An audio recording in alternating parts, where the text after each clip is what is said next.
This group is on autism, Aspergers, IEPs. At one point it was ISPs, but sorry, typo. It was a typo.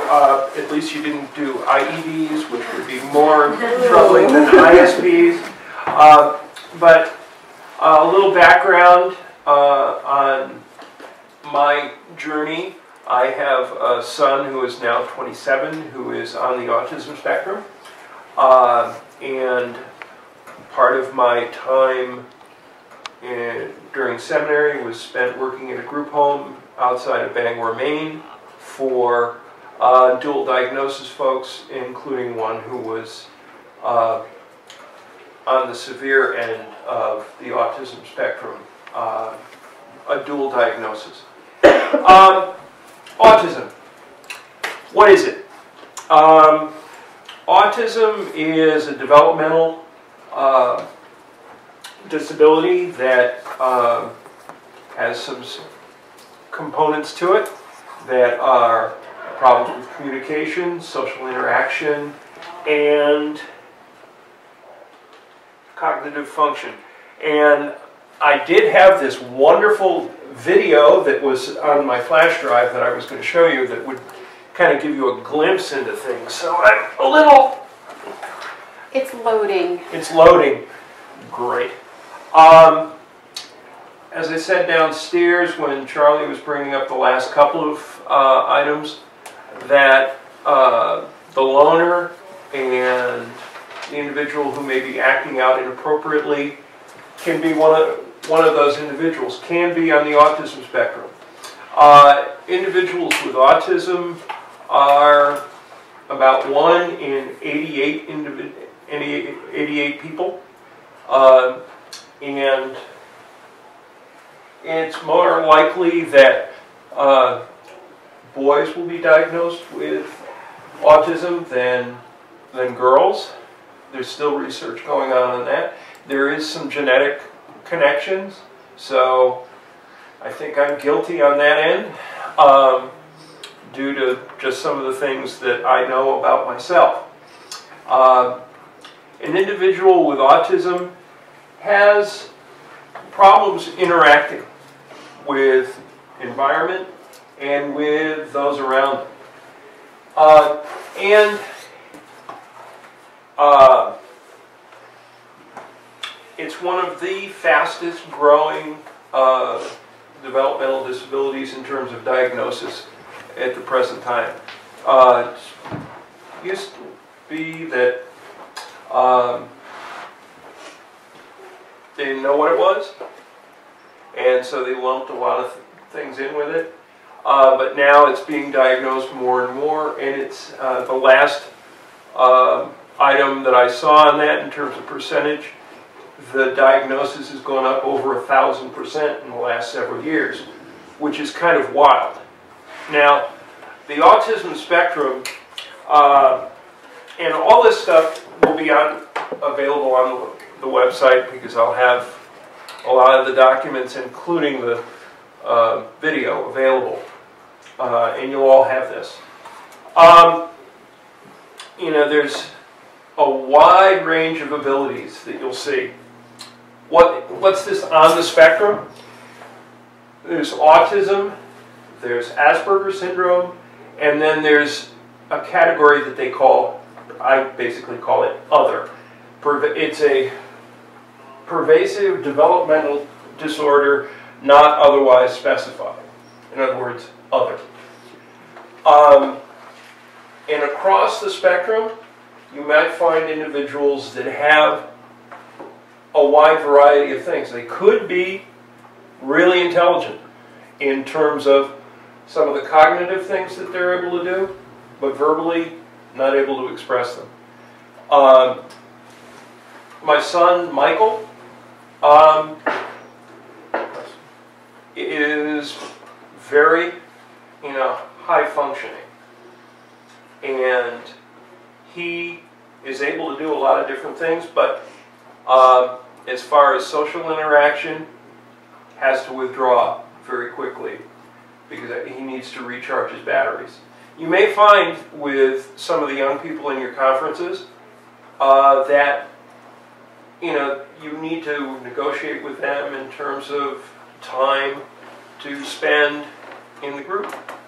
And if it seems like I'm a little nervous, I am, because this is very close to home. An individual who is on the spectrum is eccentric. And as far as our young people go, an individual who is eccentric immediately becomes the target.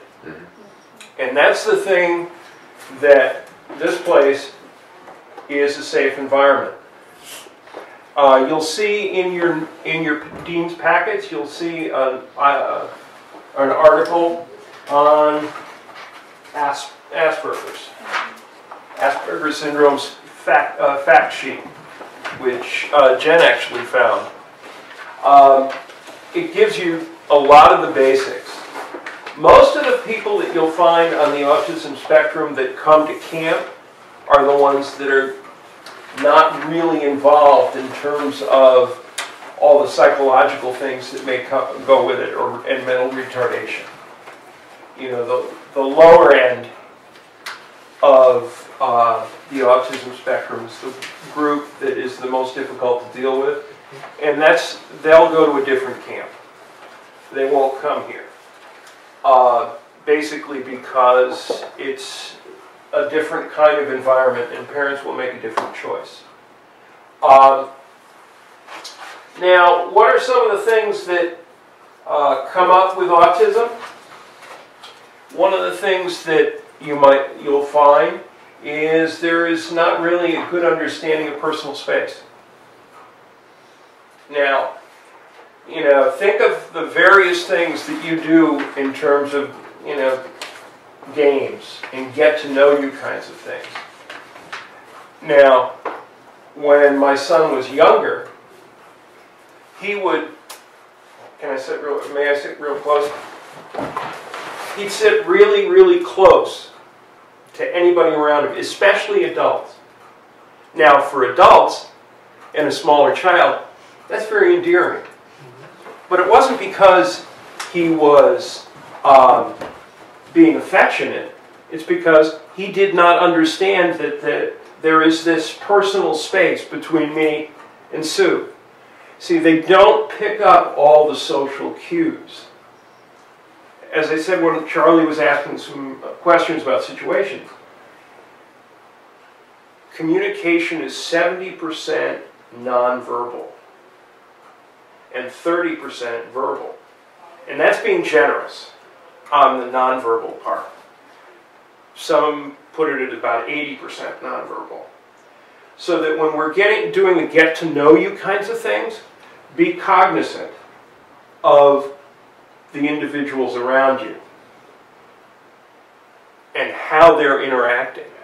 Because some of the games like sardines, yikes, it's setting some of the individuals on the spectrum in a bad spot because they may not like confined spaces. There are all sorts of sensory things that may feed into this. Yeah, it goes beyond not like.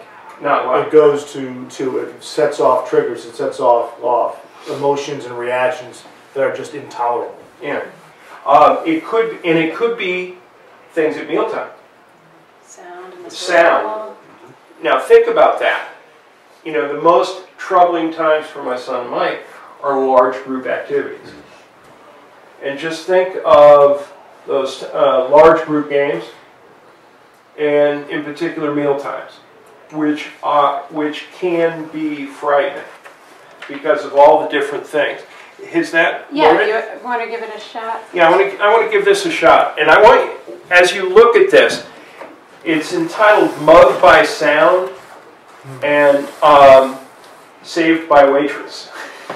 But look at this, and think about it, and you may want to move closer.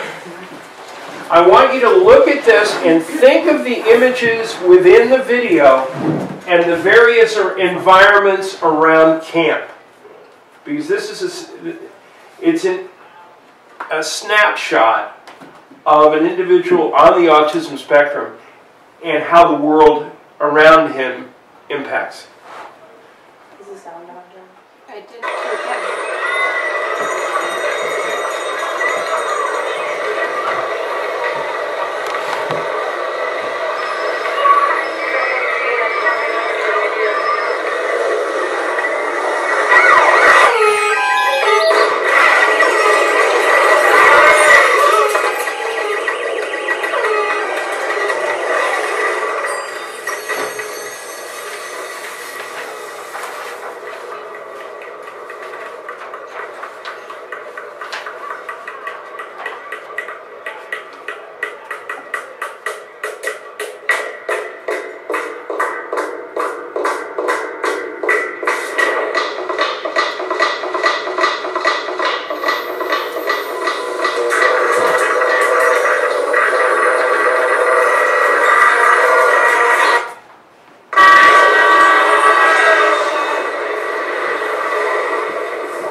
Sorry, it's buffering.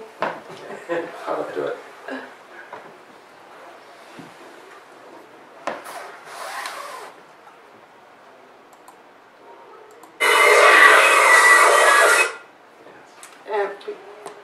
The Wi-Fi signal is weak here. We can pause it and just say. Yeah, if I just let it go, think for a minute. Yeah. Can you drop the resolution on it? HD is off. I had it downloaded, but the flash drive wasn't being recognized by the laptop.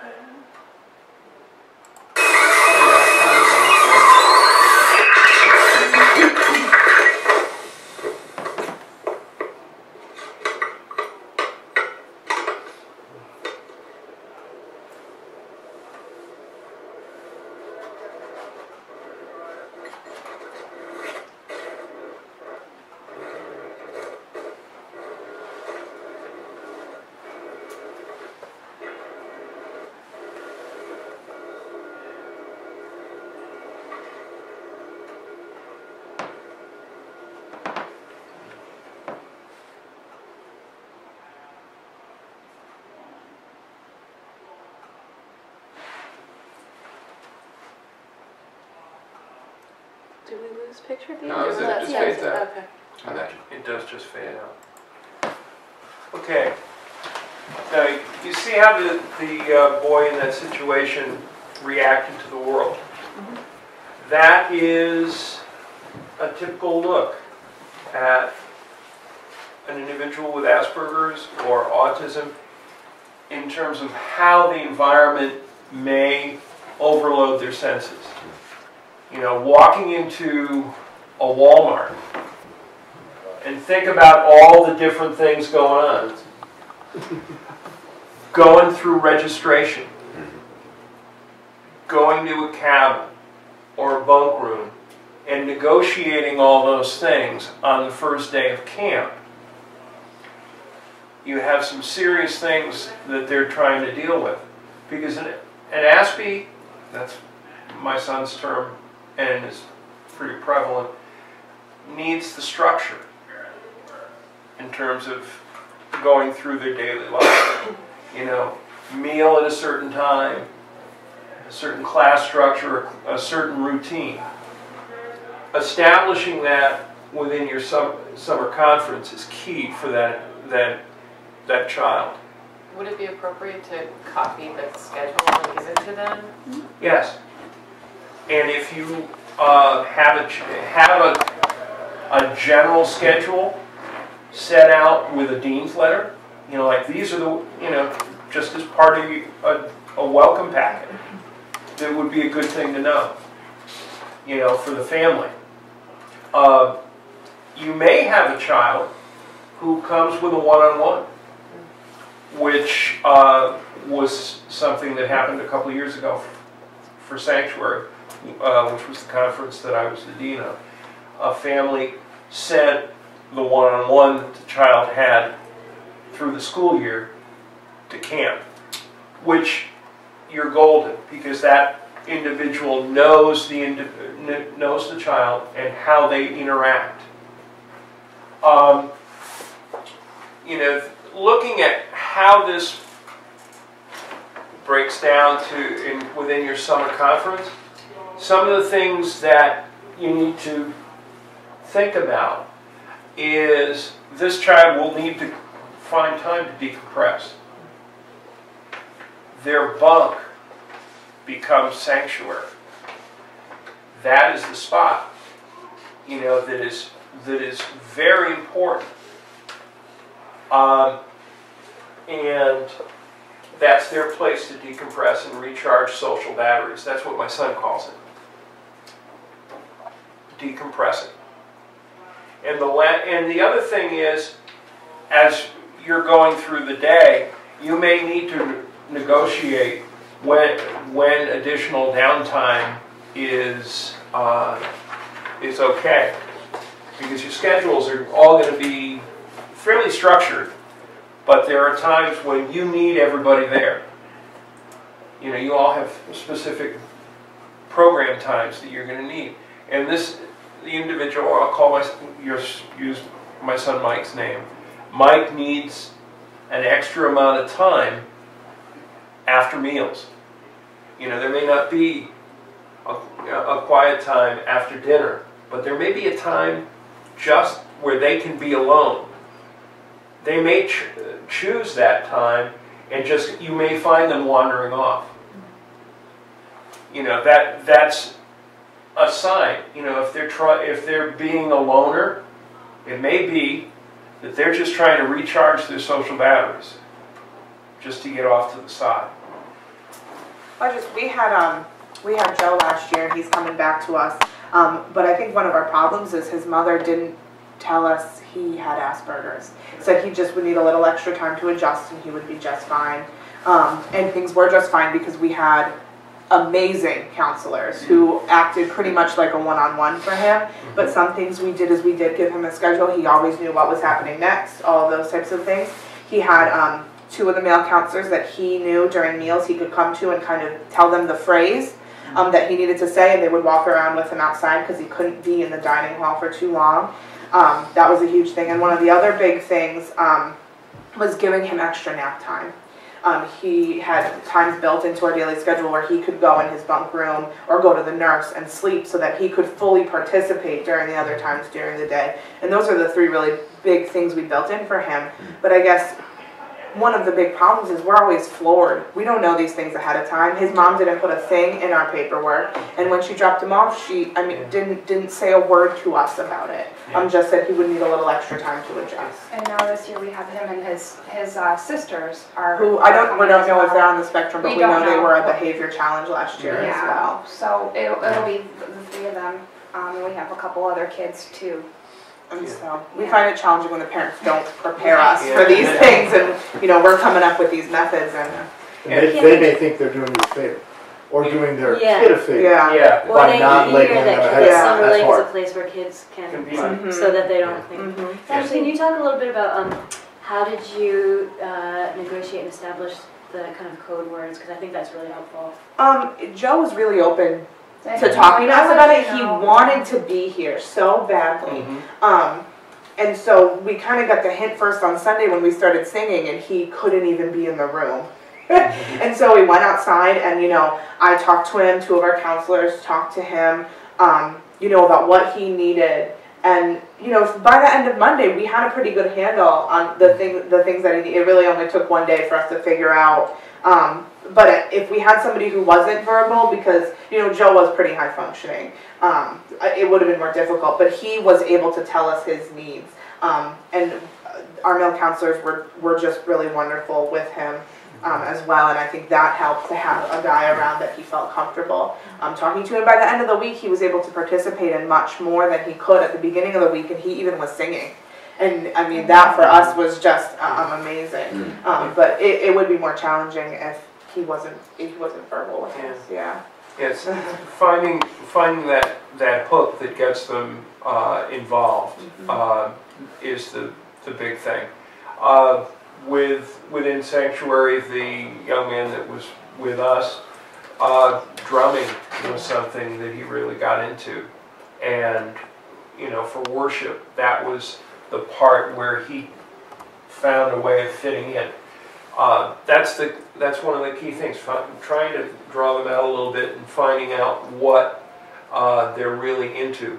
Most of the time they can focus in on things faster than you'll ever believe. My son Mike, normally they can cut to the end of the story really fast. When Mike was 6, I asked in a children's story, Mike, how do you know that God loves you? And he, 6, raised his hand and said, communion. And I went, there goes that children's message, because he already made the leap. That's the thing. They can process a lot of things very fast, and that's where the sensory overload comes in, because they're getting everything all at once, and it's difficult to filter things out. So, working with them, trying to, process things slowly and carefully. And also explain in where they don't understand social cues, kind of explaining, like, okay, you don't need to be that close to the person next to you. Like when he was first learning how to stand in line, he would put his front right up against somebody's back, and the kids would really freak because everybody else knows, you put a little space. But you don't have to be that close, Mike. Oh, okay. That just explaining things, but explaining them in concrete terms, very simply. No big stuff. I was going to say, in my experience at Funniest Videos a couple years ago, it was always trying to eliminate as much uncertainty as possible. I mean, we had such a better week after we were past the fire drill, because the fire drill just seemed like and we sat down and said this is what would happen, but it seemed like such a big piece of uncertainty. I mean, it was the questions like, if there was a real fire, how many fire trucks would come? I don't know. But it's like one of those moments of we had a counselor at another conference who was a volunteer fire department, and just sat down with him and said, here's generally what happens. Was that Zach? That was Zach, yeah. And it was just, try to find ways to eliminate uncertainty as much as possible. Seemed to really, and that's a very important point, to keep things concrete. You may find that the individual, you had them want to leave the situation because things just get too much, and being aware, so that if they do disappear or shut down, that's another thing. It just, they'll just completely shut down and not look like they're connected to anything. Just being aware. It's keeping your dean antenna up, or whoever is the counselor, keeping their antenna up and being aware of what's going on in a given situation. And the thing is, one of them is they may feel like no one's listening to them. So it's making the connection when they're there, because, well, nobody's talking to me. They may feel disconnected and isolated because they aren't getting the interaction. Because a lot of the interaction that we have is nonverbal. Just think about how we communicate with one another electronically. What's the worst way to communicate? An email. It's great on facts, but there's no tone. There's anything else. And think about an individual with autism just getting everybody's email. Okay? That's where you need to be concrete and look and make sure that you're looking straight on, because there may be a problem with eye contact. That's another piece. They may not be good on eye contact. It struck me in the film that the young man was using some sort of electronic device, and it just makes me wonder, for kids who manage external stimulus by focusing on an electronic device, and then come to Silver Lake and don't have that touchstone, should we be anticipating? Should we have a bunch of Rubik's Cubes or something else? What could be engaging that could be an escape device or a managing, coping? Well, that is a good thing, because it's a puzzle solving, and it gets the brain going, and they're not doing the thumb thing, because they Mike is very good. He can go for hours on that, or talk incessantly about one particular subject until you don't want to hear it anymore. I was talking with one of the other deans in an email, factual information, and the conferee may be relating to you continually about one particular subject until you want to scream. But that's their way of connecting. I had a conferee a number of years ago who had a degree of autism, and his big thing was highways. He could know where you live, and if he had been around the town where he lived, he would know your house, because he had that kind of a memory, which for everybody else was kind of creepy and made him kind of a target. But you need to understand that that's part of the way that an individual with autism or on the spectrum can relate to things. They've got to focus in on something on such an intense level that everybody else is kind of like, whoa, what's this? Well, I think you're I'm sorry. No, go ahead. You're talking about that. I mean, I think one of our lessons was, just so you don't scream, it's important to keep rotating staff, and so that you're having breaks from the consistency of the story. And the individual who the syndrome is named after, Hans Asperger, was a pediatrician in Austria in the 1940s, and he was working under the Nazis in Croatia, and he had this hospital that was set up, and he identified 4 boys that were very structured in terms of their inability for social interaction, creating friendships. They had problems with communication and some other things, but he called them his little professors, because they had a really high intelligence in terms of certain things. Now, individuals on the autism spectrum, though not really diagnosed, but identifiable, are like Albert Einstein, Daryl Hannah, the actress. There are a whole list of individuals that have been identified as being ISPs, or on the high functioning end of autism. Some of the other things that you can run into is sensory issues. Taste, touch, sound. They can all be overwhelming.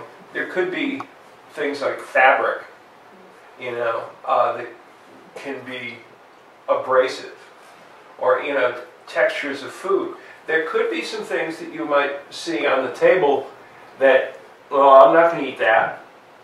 Well, or the Thursday night cookout. There could be, no matter what it is, if it's on the grill, it ain't going on that kid's plate, because there's a texture issue. My son Mike would peel a hot dog. even if it was skinless. Because if it was cooked on a grill, the texture was off-putting. So it's you know, understanding that within this spectrum there are a lot of different pieces, but there are ways of addressing them. But just being simple, direct, calm, and listening. You know, there's a little piece of artwork that's on the material that you'll get that says, you know, autism with, you know, spelled out, ask questions, understand, talk to the individual, include, show your support, make a difference. You know, it's just, it says tell a friend, but I think it's better to talk to the individual. You know, and include. Now the thing here about inclusion is to include by being sensitive, not by singling out. That's a key thing. You know, a lot of times when we talk about inclusion, we single individuals out. Within this kind of a situation, it's include by understanding. That's the key thing. Understanding where they're at. You know, there's a lot of material out there. You know, looking at that video, what are some of the things that you identified from the communities that you're going to be building that were eye-opening? Well, I think so much about, you know, different spectrum conditions is that, you know, it's so much about processing, right? And one of the best ways that I've heard it described is when you play that game telephone or operator, you know, the person, you say one phrase and by the time it gets over here, it's completely convoluted. So it's the way that we process information impacts, you know, how you react to people with spectrum conditions. And I find that, I forget who said it, but somebody said finding a kid in your community that is a natural leader, that maybe is a returning conferee, somebody that can sort of mentor and come alongside somebody else, I think is, I find that's always the most successful way of. You'd be surprised how helpful the kids are. Like they're just, they'll notice on their own that someone is having a hard time, and they'll let us know sometimes. Hey, I think this person, you know, is upset or homesick. Or you can do whatever something it is. without Or do us. something. Yeah. Yeah, but using the returning conferees is a good one, because that's often a way of raising up individuals within the conference to go on and become conference center staff. You know, and it's identifying leadership potential, and it's also not as threatening a relationship as a counselor in the conferee. You know, because there may be a dis-ease with being out of their normal environment, you know, and being at camp, you know, especially if it's their first time. Because autism and Aspergers and the other things are hidden disabilities. It's not something we see. You know, some of the other things are more readily identifiable, but these are things that come to the surface in terms of group interaction. So that's something just to be aware, and look at things, you know, from a number of different angles. I think sometimes the most challenging are having conferees who are very high functioning, because I think you're right, kids have compassion for people that they sense have something going on, but if they think a kid is just weird or, you know, so they, it's really fascinating to watch kids try to coach other kids, like, you have to chew with your mouth closed, or I was talking here and now you're interjecting, like it's, but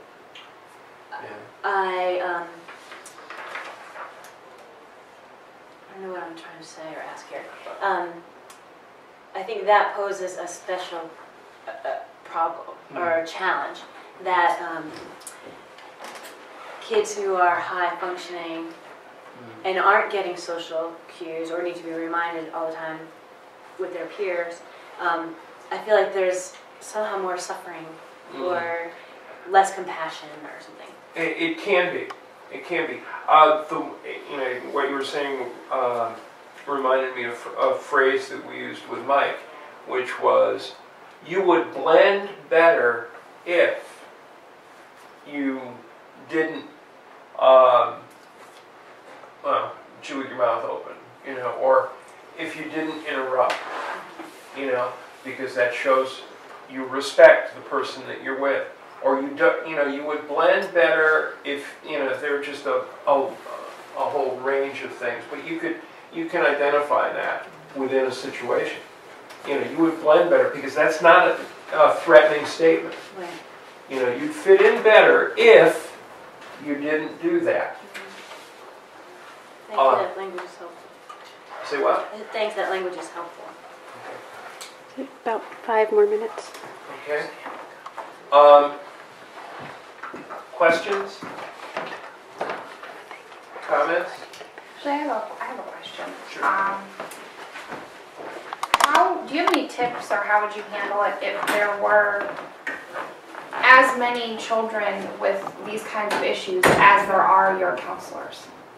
I mean, if you really have a large group, because we're expecting a large group, we already We know we have five kids with special already. needs. So, and we don't have our conference full yet. So naturally we're concerned, and we know how to deal with it mostly. When we had 2 last year, and they all came back with more.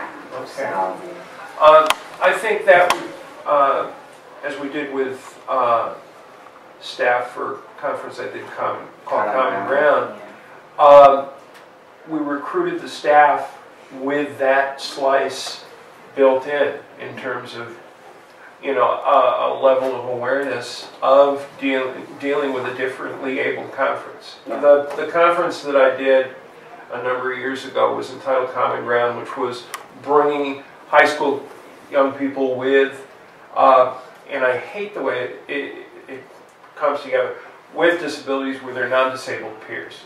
But everybody has some sort of disability of some sort, and it may be just not being able to see the other, someone else for who they are. And we would recruit staff specifically because of their strengths in dealing with a wide variety of high school youth. And we had, a camper that was blind with cerebral palsy. right. So you're saying if the time comes where we feel like we don't have a good grasp, involve the staff? Yeah, absolutely. They're part of the buck stops with you before it goes up to Right.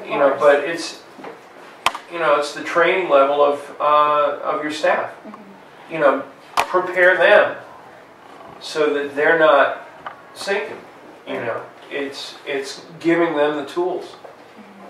How would you bring extra I was counselors? just going to say. Yeah. I think they would be okay with that, Yeah. especially knowing now. Yeah, now that I've heard you, I'm going to bring this up to Tim and Ann, and we'll definitely talk about that. We could get enough counselors. Yeah. I mean, Yeah. We we're could not- definitely get enough counselors, and we have a really great group of counselors, and we could Very probably experienced. handle it just fine. It's just the children that we know that we have already are from the same households, so they have a lot of the same behaviors. Okay.